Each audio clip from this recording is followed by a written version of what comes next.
Friends, welcome back to my YouTube channel medical and nurses. मेरा नाम है कीर्ति। आज हम यहाँ पे डिस्कस करेंगे गायनेकोलॉजी और कुछ पीडियाट्रिक के क्वेश्चन जो कि प्रीवियसली सीएचओ और स्टाफ नर्स के एग्जाम में कई बार आ चुके हैं। सो आई होप आपको वीडियो अच्छा लगे तो लाइक ज़रूर करना, चैनल पर नए हैं तो चैनल को सब्सक्राइब जरूर करना। तो यहाँ पर जितने भी क्वेश्चन हम पढ़ने वाले हैं गायनेकोलॉजी के, तो स्पेशली ये सभी क्वेश्चन प्रीवियसली एग्जाम में आ चुके हैं। तो आप लोग जो भी लोग रिसेंट में एग्ज़ाम देने वाले हों, चाहे वो MPCHO का दें और या फिर ANM का या फिर स्टाफ नर्स NHM के थ्रू, जो स्टाफ नर्स के बहुत सारे स्टेट में एग्ज़ाम कंडक्ट होने उनके लिए, तो ये सभी क्वेश्चन आपके लिए हेल्पफुल रहेंगे। और मैं एक चीज़ आपको बता दूं कि अभी रिसेंट में MPCHO में वैकेंसी को लेके कुछ चेंजेस हुए हैं। तो आप लोग एक बार जो ऑफिशियल वेबसाइट है NHM और SAMS.com.in, इस पे जाके एक बार ज़रूर चेक कर लें, क्योंकि जो डायरेक्ट रिक्रूटमेंट होने वाली थी फाइनल ईयर वालों के लिए वो कैंसिल हो गई है। और जो CCCS सर्टिफिकेट, जो certificate course in community health के लिए 6 मंथ की ट्रेनिंग के लिए जो वैकेंसी थी वो बढ़ा दी गई हैं। तो उसमें all over GNM, BSc, post basic BSc, BAMS वाले सभी लोग अप्लाई कर सकते हैं। एज लिमिट आपकी है, जो क्राइटेरिया रखा गया उस तक बस आप लोग हों। तो किसी भी बैच के, चाहे वो आपका 2015 का पास आउट बैच हो, 17 का हो या फिर 20 का हो, तो वो लोग अप्लाई कर सकते हैं। तो गाइज यहाँ पे हम पढ़ेंगे गायनेकोलॉजी और कुछ पीडियाट्रिक के क्वेश्चन। तो यहाँ पर क्वेश्चन नंबर फर्स्ट पढ़ने के पहले मैं आपको बता दूं, लास्ट वीडियो मैंने आपको NHM स्टाफ नर्स का जो पेपर बताया था 2016 का, उसका पार्ट सेकंड आज ही आपको इवनिंग में प्रोवाइड करवा दिया जाएगा। तो यहाँ पे हम गायनेकोलॉजी के क्वेश्चन पढ़ेंगे और उस वीडियो में जो क्वेश्चन आपको दिया था उसका आंसर भी, जो सेकेंड पार्ट रहेगा NHM स्टाफ नर्स के पेपर का, उसी में बताया जाएगा। तो यहाँ पर क्वेश्चन नंबर फर्स्ट है, a woman who has delivered a baby of above 4 kgs weight is normally screen for which of the following. एक लेडी ने 4 किलोग्राम वेट के बेबी को डिलीवर किया है, तो उसकी जो उस बेबी की स्क्रीनिंग करवाई जाएगी तो उसमें क्या आप आइडेंटिफाई कर सकते हैं? ऑप्शन में मलेरिया, जॉइंडिस, टाइफॉइड या फिर डायबिटिक। तो यदि किसी लेडी ने 4 kg के बेबी को डिलीवर किया है तो वो लेडी किस डिसीज से पीड़ित रही होगी या फिर उसको क्या प्रॉब्लम रही होगी जिसके कारण उसका जो बेबी का वेट है 4 किलोग्राम रहा हो? बेस्ड ऑन ऑप्शन है मलेरिया, जॉइंडिस, टाइफाइड या फिर डायबिटीज। तो किस केस में है जो बेबी का weight more than 2.5 kg normal weight होता है, 2.5 to 3.5 kg जो नॉर्मल बर्थ वेट होता है इंडियन बेबीज का, तो किस केस में है जो बर्थ वेट कितना 4 kg तक हो सकता है? एक्चुअल में नॉर्मल कंडीशन में भी कई लेडीज में होता है, बट यहाँ पर क्वेश्चन में यही कहा गया है कि स्क्रीनिंग में क्या आइडेंटिफाई हो सकता है। तो मदर यदि डायबिटिक रही हो तो बेबी का वेट है जो 4 किलोग्राम एट द बर्थ हो सकता है, वो 4 किलोग्राम के बेबी को डिलीवर कर सकती है। तो यहाँ पर अकॉर्डिंग टू ऑप्शन की बात करें तो आंसर क्या होगा? D, diabetes. जो डायबिटिक मदर होती हैं उनके बेबीज का बर्थ वेट कितना होता है? नॉर्मल से ज़्यादा ही होता है। तो यहाँ पर 4 किलोग्राम बेबी को डिलीवर किया है। Next question, question number second, kangaroo mother care is given by. तो KMC, आपने इसके पूरे पॉइंट्स पढ़े होंगे, 2-3 पेज में आप इसके नोट्स भी बना सकते हैं क्योंकि इसमें से बहुत क्वेश्चन आते हैं। तो कंगारू मदर केयर कौन दे सकता है? ऑप्शन है by mother, by father, by doctor, by anyone. Kangaroo mother care क्यों दी जाती है? यदि बेबी का birth weight less than 2.5 kg हो, जो लो बर्थ वेट बेबीज होते हैं उनको कंगारू मदर केयर प्रोवाइड करवाई जाती है। तो कंगारू मदर केयर कौन दे सकता है? ऑप्शन है मदर, फादर, डॉक्टर या फिर एनीवन। तो यहाँ पर मदर भी दे सकती है, फादर भी दे सकते हैं, डॉक्टर भी दे सकते हैं, बट यहाँ पर एक ऑप्शन और है बाय एनीवन, किसी के भी द्वारा कंगारू मदर केयर दी जा सकती है। बस जो व्यक्ति कंगारू मदर केयर दे रहा हो वो क्या होना चाहिए? हेल्दी होना चाहिए, स्वस्थ होना चाहिए, उसको किसी भी तरीके की इन्फेक्शन या डिसीज नहीं होनी चाहिए। तो यहाँ पर आंसर क्या होगा? D, bye anyone. Kangaroo mother care है जो कोई भी दे सकता है, बस वो हेल्दी और स्वस्थ होना चाहिए। Next question, question number third, geriatric person is. तो बुढ़ापा, यहाँ पर हिंदी में जीरियाट्रिक को हम कहें तो बुढ़ापा, बुढ़ापे में किस कैटेगरी के लोग आएंगे? ऑप्शन है above 52 year of age, above 60 year of age, above 58 year of age और अबव 55 ईयर ऑफ एज। तो जीरियाट्रिक कैटेगरी में जो लोग आएंगे वो किस एज के लोग होंगे, तो जिनकी एज 60 साल से ज़्यादा होगी, अब आप 60 ईयर ऑफ एज होंगे, वो किस कैटेगरी में आएंगे, जीरियाट्रिक पर्सन में। तो यहाँ पर आंसर होगा बी, अब 60 ईयर ऑफ एज, 60 साल से ज़्यादा के लोग हैं जो बुढ़ापे की कैटेगरी में आएंगे। Next is Zika virus was first identified in, तो जीका वायरस है जो पहली बार कहाँ आइडेंटिफाई किया गया था। ऑप्शन है युगांडा, ब्राज़ील, कॉन्गो या फिर इंडिया। तो जीका वायरस के जो वायरस है सबसे पहले किस देश में आइडेंटिफाई किया गया था इसको, तो आइडेंटिफाई किया गया था युगांडा में। कब, 1952 में, 1952 में है जो जीका का जो फर्स्ट सीरोलॉजिकल सर्वे किया गया था युगांडा में, तो वहाँ का जीका वायरस है जो ह्यूमन में सबसे पहले 1952 में मिला था। तो जब यहाँ पे बात हम जीका वायरस की कर रहे हैं, तो एट प्रेजेंट जो कोविड-19 है वो सबसे पहले कहाँ मिला था, वो मिला था चाइना के वुहान शहर में। तो आपको याद रखना है कब मिला था। इंडिया में पहला केस कहाँ मिला था, केरल में। तो आपको कोविड-19 से रिलेटेड जितने भी क्वेश्चन बनते हैं तो आपको याद रखना है, क्योंकि अभी जितने भी CHO या स्टाफ नर्स के एग्ज़ाम हो रहे हैं उनमें एक क्वेश्चन जरूर आ रहा है, तो आपको कोविड-19 से रिलेटेड क्वेश्चन भी याद रखना होंगे। Next is question number 5, when was international yoga day is celebrated, तो हर साल हम अंतर्राष्ट्रीय योग दिवस कब मनाते हैं। ऑप्शन है 21 जून, 21 दिसंबर, 10 जून या फिर 7 अप्रैल। तो हम हर साल इंटरनेशनल अंतर्राष्ट्रीय योग दिवस कब मनाते हैं, 21 जून को। 7 अप्रैल को हम वर्ल्ड हेल्थ डे सेलिब्रेट करते हैं, और 21 जून को क्या सेलिब्रेट करते हैं, इंटरनेशनल योगा डे। तो जितने भी इंटरनेशनल और नेशनल डेज हैं आप याद रखिए, आपको एग्जाम में आ सकते हैं जब स्पेशली आप CHO या फिर स्टाफ नर्स का स्टेट लेवल का एग्जाम देने वाले हों। नेक्स्ट इज क्वेश्चन नंबर 6 है, presently which phase of national AIDS control programme is running, तो प्रेजेंट में अभी नेशनल एड्स कंट्रोल प्रोग्राम की कौन सी फेज चल रही है। टोटल 4 फेज रही हैं अभी तक, तो अभी प्रेजेंट में कौन सी फेज है जो रनिंग में है। ऑप्शन है फर्स्ट, सेकंड, थर्ड और फोर्थ। तो जो अभी एट प्रेजेंट में नेशनल एड्स कंट्रोल प्रोग्राम की फेज रनिंग में है वो है फेज फोर्थ। एक्चुअल में फेज क्या हुआ है, 2017 के पहले ही ये खत्म हो गई थी, बट इसको एक्सटेंशन दिया गया है, बढ़ाया गया है 2017 से 2020 तक। ये देखिए जो नेशनल एड्स कंट्रोल प्रोग्राम है इसकी फोर्थ फेज को एक्सटेंड किया गया है 2017 से 2020 के लिए। तो यहाँ पर स्टार्ट कब हुए थे, 1992 में पहला जो नेशनल एड्स कंट्रोल प्रोग्राम आया था, ये कब लॉन्च किया गया था, 1992 में।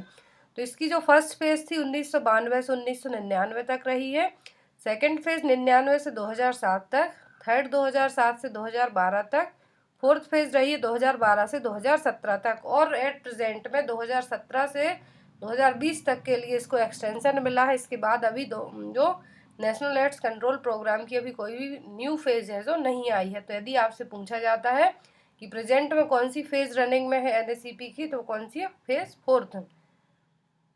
Next is question number 7, non communicable disease is also called as, तो नॉन कम्युनिकेबल डिसीज है उनको और क्या कहा जाता है। तो ऑप्शन है life style disease, long term disease, permanent disease या फिर कॉस्टली डिसीज। तो नॉन कम्युनिकेबल डिसीज है सबसे ज़्यादा किस कारण से होती हैं, आपके लाइफ स्टाइल के कारण। तो यहाँ पर इन डिसीज़ को और क्या कहा जाता है, लाइफ स्टाइल डिसीज़। क्योंकि जितनी भी नॉन कम्युनिकेबल डिसीज़ हैं या तो ये जेनेटिक फैक्टर के कारण होती हैं या फिर आपके जो रहन सहन है, खान पान है, उसके कारण होंगी। तो यहाँ पर इसका आंसर क्या होगा, lifestyle disease. Next is what is the population based norm for selection of rural ASHA, तो रूरल आशा है जो कितनी पॉपुलेशन नॉर्म्स पर सिलेक्ट की जाती है, एक आशा को कितनी जो पॉपुलेशन नॉर्म्स है उस पर रखा जाएगा। ऑप्शन है 1000, 2000, 800 या फिर 5000। तो जो एक रूरल आशा रहेगी उसको 1000 पॉपुलेशन पर रखा जाएगा। तो यहाँ पर आंसर होगा A. Next is national programme for leprosy, national programme for leprosy क्या है कौन सा प्रोग्राम है यहाँ पर। ऑप्शन है national programme for leprosy control, national programme for prevention and control of leprosy, national programme for prevention of leprosy या फिर national programme for eradication of leprosy. तो नेशनल प्रोग्राम फॉर लेप्रोसी है वो क्या है, national programme for national programme for leprosy control, leprosy उसको हमें control करना है। Next is full form of RBSK. तो आरबीएसके का फुल फॉर्म होता है राष्ट्रीय बाल स्वास्थ्य कार्यक्रम, और लॉन्च हुआ था फरवरी 2013 में under the national rural health mission के तहत इसको लॉन्च किया गया था, राष्ट्रीय बाल स्वास्थ्य कार्यक्रम को। तो इसका एक इनिशिएटिव एम रखा गया था कि जो बच्चे हैं फ्रॉम बर्थ टू 18 ईयर तक के एज के बच्चे, तो उनकी स्क्रीनिंग करवाना, किसके लिए, defect at birth, deficiency, disease and developmental delay including disabilities. तो यहाँ पर आपको 5 Ds याद रखने हैं आरबीएस के प्रोग्राम के, आपको एग्जाम में आ सकते हैं। और इसका एम क्या है, मतलब कि बेनिफिशियर्स ग्रुप के लोग क्या हैं इसमें, तो एट द बर्थ से लेके 18 साल तक की एज के बच्चे इसमें आएंगे। इसमें उनकी स्क्रीनिंग करवाई जाएगी, किसके लिए, डिफेक्ट एट बर्थ, कि एट द बर्थ कोई डिफेक्ट तो नहीं है। सेकेंड डेफिशिएंसी, थर्ड है disease and developmental delay including disabilities. तो यहाँ पर ये देखिए 4 चीज़ों के लिए 4 Ds हैं यहाँ पर, जो इनके लिए जो आरबीएस के प्रोग्राम है इसको लाया गया था 0 to 18 ईयर्स तक की एज के बच्चों के लिए। डिफेक्ट एट बर्थ में क्या इंक्लूड है, याद रखना, आपको एग्जाम में आपसे पूछा जा सकता है। डेफिशिएंसीज क्या है, डिसीज ऑफ चाइल्डहुड, बचपन की क्या डिसीज जिनको क्योर किया जा सकता है आरबीएस के प्रोग्राम के तहत। और डेवलपमेंटल डिले, टोटल मिला के यहाँ पर 30 हैं, जो 30 प्रॉब्लम्स को सॉल्व किया जाता है इस आरबीएस के प्रोग्राम में। तो आपको स्पेशली इसमें जो 4 Ds हैं वो याद रखना, beneficiaries age group, full form, और लॉन्च कब हुआ था। और जो यहाँ पर congenital hypothyroidism, sickle cell anaemia और बीटा थैलेसीमिया, ये क्या है, ऑप्शनल है, जरूरी नहीं है कि वो इसमें क्योर किए जाएंगे, बट इनको ऑप्शनल में रखा गया है। Next is what is the main function of ovaries. तो ओवरी का जो मेन फंक्शन है वो क्या है, ऑप्शन है ovulation, nourishment of embryo, delivery of foetus, या फिर इम्प्लांटेशन। तो ओवरी का जो मेन फंक्शन होता है वो क्या होता है, ओव्यूलेशन। जब ओवा का फॉर्मेशन होगा तभी ओव्यूलेशन की प्रोसेस होगी। तो यहाँ पर इसका आंसर क्या होगा, ओव्यूलेशन। ओवरी का मेन काम क्या है, ओव्यूलेशन। जो इम्प्लांटेशन है वो यूट्रस में होगा, नरिशमेंट ऑफ एम्ब्रियो भी यूट्रस में ही होगा। तो यहाँ पर जो ओवरी का मेन फंक्शन है वो क्या होगा, ovulation. Next is full form of DUB. DUB का फुल फॉर्म क्या है, ऑप्शन है direct uterine bleeding, direct uterine blood vessels, dysfunctional uterine bleeding, dysfunctional uterine blood vessels. तो जो डीयूबी है इसका फुल फॉर्म होता है डिसफंक्शनल यूट्राइन ब्लीडिंग, ये आपको एग्जाम में पूछा जा सकता है। Next is contraceptive and pills help in birth control. तो जो कॉन्ट्रासेप्टिव बर्थ पिल्स जो पिल्स हैं वो किस तरीके से बर्थ कंट्रोल में हेल्पफुल रहेंगी, या फिर कॉन्ट्रासेप्टिव पिल्स का मोड ऑफ एक्शन क्या रहेगा। ऑप्शन है किलिंग द ओवा, preventing ovulation, killing of sperm, forming barrier between ओवा एंड स्पर्म। तो जितनी भी कॉन्ट्रासेप्टिव पिल्स हैं इनका मोड ऑफ एक्शन या फिर बर्थ कंट्रोल के लिए किस तरीके से काम करती हैं, तो ये क्या करती हैं, ओव्यूलेशन की प्रोसेस को ही स्टॉप कर देती हैं, जिससे ना तो ओवा का फॉर्मेशन होगा, ना ही स्पर्म और ओवा का क्या होगा, मेट किया जाएगा इनको, जिससे बर्थ कंट्रोल के लिए किस तरीके से काम करेंगी, ना तो ओव्यूलेशन होगा ना ही ओवा फॉर्मेशन होगा। तो सिंपल सी बात है, जब ओवा फॉर्मेशन ही नहीं होगा तो कंसीव करना पॉसिबल ही नहीं रहेगा, ओव्यूलेशन ही नहीं होगा। तो यहाँ पर इसका आंसर क्या होगा कि कॉन्ट्रासेप्टिव पिल्स ओव्यूलेशन की प्रोसेस को ही प्रिवेंट करती हैं, फिर स्टॉप कर देती हैं। तो यहाँ पर आंसर होगा B, preventing the ovulation. Next is the drug of choice for induction of ovulation is. ये क्वेश्चन बहुत बार एग्जाम में आ चुका है कि ओव्यूलेशन को इंड्यूस करने के लिए यदि किसी के पीरियड्स टाइम पर नहीं आ रहे हैं, ओव्यूलेशन की प्रोसेस टाइम टू टाइम नहीं हो रही है, तो ओव्यूलेशन को इंड्यूस किया जाएगा, जैसे लेबर इंड्यूस किए जाते हैं, सेम वैसे ही यहाँ पर ओव्यूलेशन को इंड्यूस करने के लिए कौन सी मेडिसिन यूज़ की जाती है। ऑप्शन है क्लोमिपेन, इथेनॉइल एस्ट्रॉइडल, डेनाजोल, लेवोनोजेस्ट्रॉल। तो जो इंडक्शन ऑफ ओव्यूलेशन के लिए जो मेडिसिन यूज़ की जाती है वो क्या है, क्लोमिफेन। इसका जो केमिकल कंपोनेंट है वो क्या है, क्लोमिफेन, बट मार्केट में बहुत सारे ब्रांड नेम से मिलती है। तो आपको याद रखना है क्लोमिफेम क्या है, most commonly prescribed ovulation induction drug. क्या करती है, stimulate ovulation in women with frequent ovulation और एमनोरिया। मैंने आपको पहले ही बताया है ये क्या करेगी, जिन वुमेन में एमनोरिया की कंडीशन हो रही है, पीरियड्स नहीं आ रहे हैं या फिर उनकी ओव्यूलेशन क्या इनफ्रिक्वेंट है, टाइम टू टाइम है, जो ओव्यूलेशन की प्रोसेस नहीं हो रही है, उसको ट्रीट करने के लिए वुमेन में क्या दी जाती है, क्लोमिफेन। ये क्या है, जो ओव्यूलेशन है उसको इंड्यूस करने के लिए मेडिसिन दी जाती है।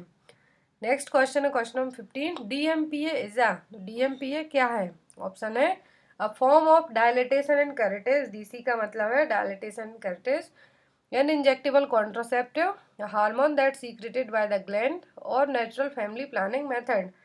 तो डीएमपीए क्या है? ये इंजेक्टेबल कॉन्ट्रासेप्टिव मेथड है डीएमपीए। तो ये एवरी 3 मंथ में एडमिनिस्टर इंजेक्शन करवाया जाता है, हर 3 महीने में, तभी ये इफेक्टिव रहेगा। ये भी आपसे एग्जाम में आ सकता है। अभी प्रेजेंट में जो टर्म एंड एग्जाम हुआ था सीएचओ में, उसमें आया था। ये कब दिया जाता है? तो डीएमपीए कॉन्ट्रासेप्टिव इंजेक्शन है जिसको हर 3 महीने में है जो एडमिनिस्टर करवाया जाता है, जिसको किस नाम से भी जाना जाता है, शॉर्ट, या फिर इसका ब्रांड नेम क्या है, डेपो प्रोवेरा। तो आपको डीएमपीए से क्वेश्चन एग्जाम में आते हैं, तो 4 क्वेश्चन याद रखने हैं। फर्स्ट, डीएमपीए क्या इंजेक्टेबल कॉन्ट्रासेप्टिव है। सेकंड, इसका जो ब्रांड नेम है वो डेपो प्रोवेरा है।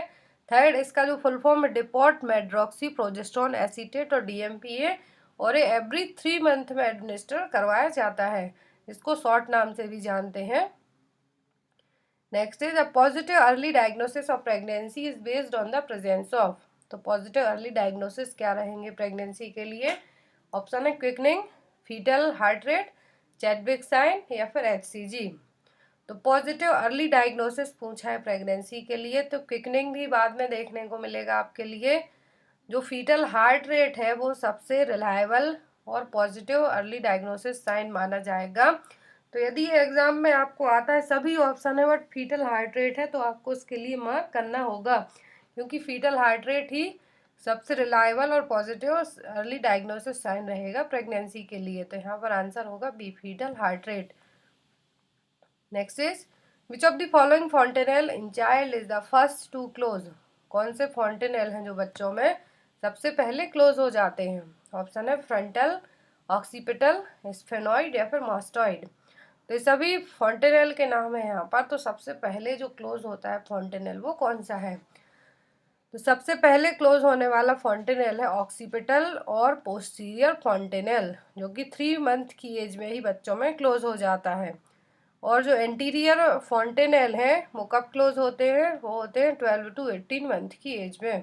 तो यहाँ पर जो फॉन्टेनेल जनरली एंटीरियर और पोस्टीरियर फॉन्टेनेल ही आते हैं, तो सबसे पहले कौन से क्लोज होते हैं? ऑक्सीपिटल और पोस्टीरियर, और बाद में कौन से होते हैं? Anterior fontanelle. देखिए यहाँ पर सीक्वेंस दिया हुआ है कि जो फॉन्टेनेल पहले क्लोज होते हैं वो, एंड देन पीछे की तरफ वो जो बाद में क्लोज होते हैं। तो पोस्टीरियर फॉन्टेनेल और ऑक्सीपिटल कब होते हैं generally close? 2 to 3 month after the birth, 2 से 3 महीने की एज में बर्थ के बाद। स्फेनॉइड कब होते हैं? 6 मंथ आफ्टर द बर्थ। मास्टॉइड होते हैं 6 to 18 month after birth. And anterior fontanelle जो जनरली एग्जाम में आता है वो होते हैं 12 to 18 मंथ की एज में क्लोज। तो आपको पूरे फॉन्टेनेल कब क्लोज होते हैं ये जरूर याद रखें, आपसे एग्जाम में आ सकता है। Next, after the membrane rupture what is the priority assessment for the nurse. तो लेबर के टाइम पर यदि मेम्ब्रेन रप्चर हो जाती है, तो सबसे पहले एज अ नर्स आपकी फर्स्ट प्रायोरिटी क्या होगी? किसको आप असिस्ट करेंगे?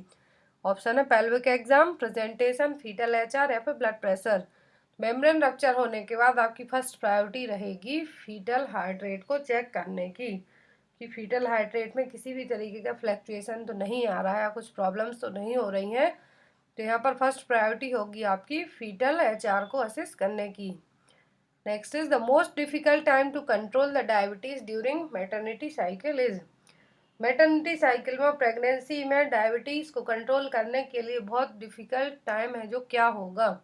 मोस्ट डिफिकल्ट टाइम, ऑप्शन है first trimester, last trimester, labour and delivery, और डी है यहाँ पर परपीरियम पीरियड। तो डायबिटीज को ड्यूरिंग द मैटरनिटी साइकिल में कंट्रोल करने के लिए सबसे डिफिकल्ट टाइम होता है लेबर और डिलीवरी का टाइम। इस टाइम पे डायबिटीज को कंट्रोल कर पाना बहुत मुश्किल हो जाता है। तो यहाँ पर मोस्ट डिफिकल्ट टाइम ही पूछा है, तो क्या होगा? लेबर और delivery. Next is which hormone is helpful in growth of ovarian follicle. ये क्वेश्चन भी अभी रिसेंट में एग्जाम में आया था। तो ओवेरियन फॉलिकल की ग्रोथ के लिए कौन सा हार्मोन है जो हेल्पफुल रहेगा? ऑप्शन है FSH, LH, एस्ट्रोजन या फिर प्रोजेस्ट्रॉन। तो ओवेरियन फॉलिकल की ग्रोथ के लिए जो हार्मोन रिस्पॉन्सिबल होता है, हेल्पफुल होता है, वो क्या है? FSH hormone. तो यहाँ पर इसका आंसर होगा ए।